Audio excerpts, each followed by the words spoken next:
my bedroom, is not meant to compete with Cyndi Lauper. I mean, give me a break. Well, but I I was think your just voice is fucking better. around. I think your voice is better. Well, And that's a matter of opinion. It's a matter of opinion. So her voice is great. I love her. I love her too. Before we get started, and we've already gotten Oh, started. sorry. No, I Sorry. just wanted to get it out of the way. We have three sponsors. We have Hillary's Vanity, and if you want to dress up in some really killer cop clothes, or get a parasol, or just go to Hillary'sVanity.com. They have some of the most stylish, fun clothes from size XS to 4XL. They got Awesome. stuff I can wear, stuff you can wear, Amazing. stuff everybody can wear. And they just Hillary just opened a store, 1018 Hollywood Way in Burbank. Burbank's actually coming up and it's really cool. Cool. It's the new Melrose. Okay. So it's right across from Porto. So go down there. Or if you're not in the LA area, go to Hillary'sVanity.com. HILLARYS Vanity.com. Don't say vain like it's a bad thing. Go to Hillary's Vanity. Yeah. Audible. If you go to audibletrial.com/DMS for the Dark Mark Show, audibletrial.com/DMS. Free book, free 30-day trial at Audible. Just found out Bob Newhart's got a show on Audible for subscribers where he interviews comics like Sarah Silverman, Will Ferrell. It sounds like a great show. Judd Apatow's on there. Cool. Who wouldn't want? And that's exclusive to subscribers. If you go to audibletrial.com/DMS, you have access to that, and you get a free book. And you can cancel anytime, but I bet you stick with the trial for all their shows. They have comedy albums. They have Uncabaret. Uncabaret's on Audible? Oh, they've got so many Uncabaret things on Audible. I didn't know that. Speaking of Sex and the City, they had a special Uncabaret with the writers from Sex and the City. That's on Audible. So if you go to audibletrial.com, I know you're going on the road, so I know you probably listen to audiobooks. So go to audibletrial.com/DMS. Cool. Get a free book and a free 30-day trial. Cool. And also our friend Lionel Monroe Hat Company on Instagram. Hat Company? Hat Company. Oh, Hat. cool. So it's summer. I'm bald. Get a hat. So I can get a parasol and I can get and a hat. Yeah, we're trying to dress you up, so we got I it all. see. I'm like taking the hint. Dress. I know I'm wearing my overalls. No, you look great. You look great. Okay, so Terra Naomi, and we'll start. Thanks to the wonders of Facebook. God, I'm so glad the stock dropped today. Wait, what happened? Oh, the stock dropped? Stock dropped like seriously like Mark Zuckerberg lost $100 billion today. Wait, what? Really? Yeah, it just took a nosedive. That's amazing. Yeah, so because I want everybody to go back to MySpace because that was fun. But I liked MySpace too. like thanks to the wonders of Facebook, I know your real last name. Oh. Now is Naomi your real name or is that a pseudonym? No, that's my middle name. Okay. Yeah, so I got rid of the last one because it's long and it has a silent D, and it's just like nobody can pronounce it. Yeah, and if you say like your name's Engelbart, people are like Engelbert Humperdinck. Oh yeah. And that sucks. Like it's like you don't want to associate with Engelbert. I mean, Humperdinck. whatever. I mean, Yeah, but it's just a like different no. kind of music. Yeah, maybe the old school Engelbert, because Engelbert Humperdinck was like classical time too, and then this like cheesy lounge dude. I'm not up on too. Humperdinck, honestly. There are like several Engelbert Humperdinck. I might have dreamt that just like Cop Rock though. I don't know. Like, I think Engelbert Humperdinck was on Cop Rock. I know. I think I might have. I'm like, wait, is this true? No, Engelbert Humperdinck was like a classical composer. I think. I could be making that up completely. I might be like mixing my signals here. My wires. He's kind of like Tom Jones in that he started out like as a really good. The second one, the second Engelbert Humperdinck. Okay. The one who took his name, I think. Don't quote me on this. Okay, so there was an Engelbert Humperdinck before there was an Engelbert Humperdinck. I feel like there was an old school Engelbert Humperdinck. Well, okay. That might have been like a classical composer or something. Okay. But I'm telling you, like that might have been like a dream, just like my Cop Rock. Okay. Well, I think we're gonna get to a lot of dreamy territory today. Yeah, it just might be outright untrue.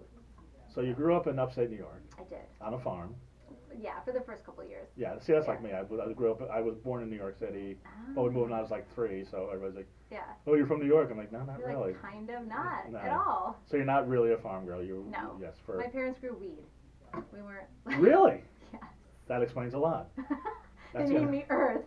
Yeah. No, I mean, we lived on a farm, but like we didn't have cows. We had like they grew carrots and like marijuana plants. And that was when it was illegal. Yes. But they were at upstate New York. There's a lot of. They I guess hid people them. look the other way. They hid them in the carrots, and then and my dad. They had they had this big vegetable garden, and there was a part of it that was like all weed.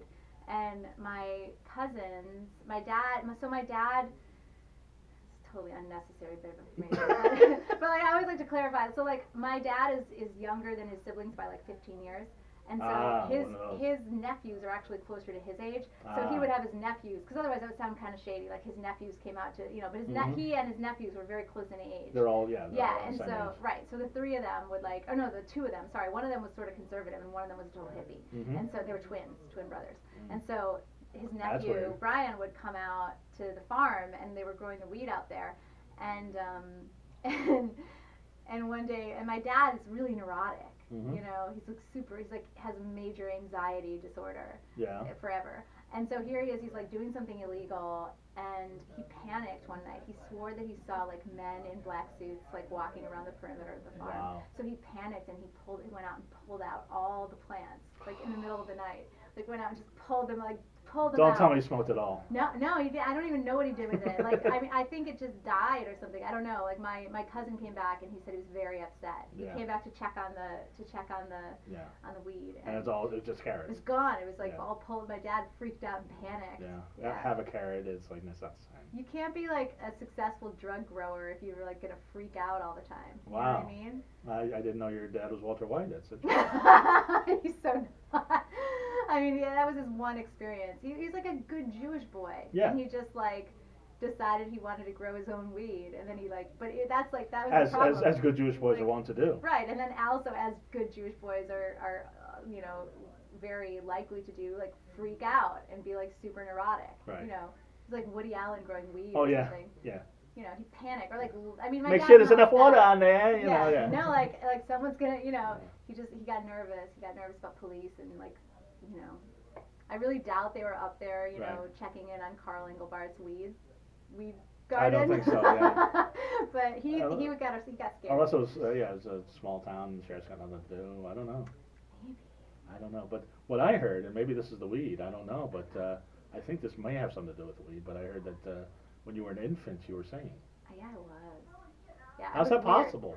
I don't know. You were singing before you're talking? Yes, this is true. It's actually true. Yes. Do you know what you were singing? Did they know what you were singing? Okay, so there are a couple stories about this. One, so at first, when I was 8 months old, I wasn't singing words. I was just like vocalizing like la la, like la la. You're a musical genius, but you're not that much of a musical genius. I wasn't I wasn't talking, but I was singing like melodies, and that freaked people out apparently. And then when I was like a little over one, I sang Happy Birthday, which also freaked people out. I sang Happy Birthday to like my dad or something. Wow. And yeah, it freaked somebody out with that. You heard it and you internalized it. Yeah, I just learned Happy Birthday. I don't know. Wow. And then yeah, I mean I started talking really early and like I never shut up. So, I can see that. Yeah. So, So that's amazing. I just never stopped. And then you took opera? Yeah. And see, this is where what you're telling me is not congruent with what I've been reading, because I've been doing a lot of research on you. Oh. I've been immersed in the Naomi world all week. Wait, what's not lining up? Well, the town that you grew up in. Yeah. You said there was only jazz and classical, but you live with hippies. Yeah, but they weren't really hippies. I mean, no, we listened to, there wasn't only jazz, we didn't only listen to jazz and classical. Okay. Like as far as training goes, I wasn't aware that I could like go to school for rock music. Right. I didn't realize. Like if I'm gonna go to college and study music, I have to study like classical. That's the education part of it, right? I didn't realize I could go to some place like Berkeley, Right. But no, I mean we grew up listening to a lot of non-classical mostly. I remember. But also my parents weren't like. They weren't a lot of Grateful Dead, Pink Floyd. No. I mean, my parents weren't really into the Dead. That's like, it's like they were more into like John Denver. Oh, okay. And John Denver and James Taylor, and then ABBA. Well, yeah, everybody loves ABBA. Everybody loves ABBA. ABBA, whatever. Everybody's mom likes ABBA. Yeah, like I just lots of car rides with ABBA playing in the background. Right. But then like also lots of James Taylor, and my dad loved Johnny Cash, like a lot of old blues stuff and old country, Merle Haggard, and like like a lot of really old Willie Nelson and stuff. Right. That's really what I grew up on. Okay. I didn't grow up on classical music. I just didn't know that like if I wanted to be a singer, I thought that was what I don't know. That was I don't know what my problem. It wasn't the internet, you know. That's like, right.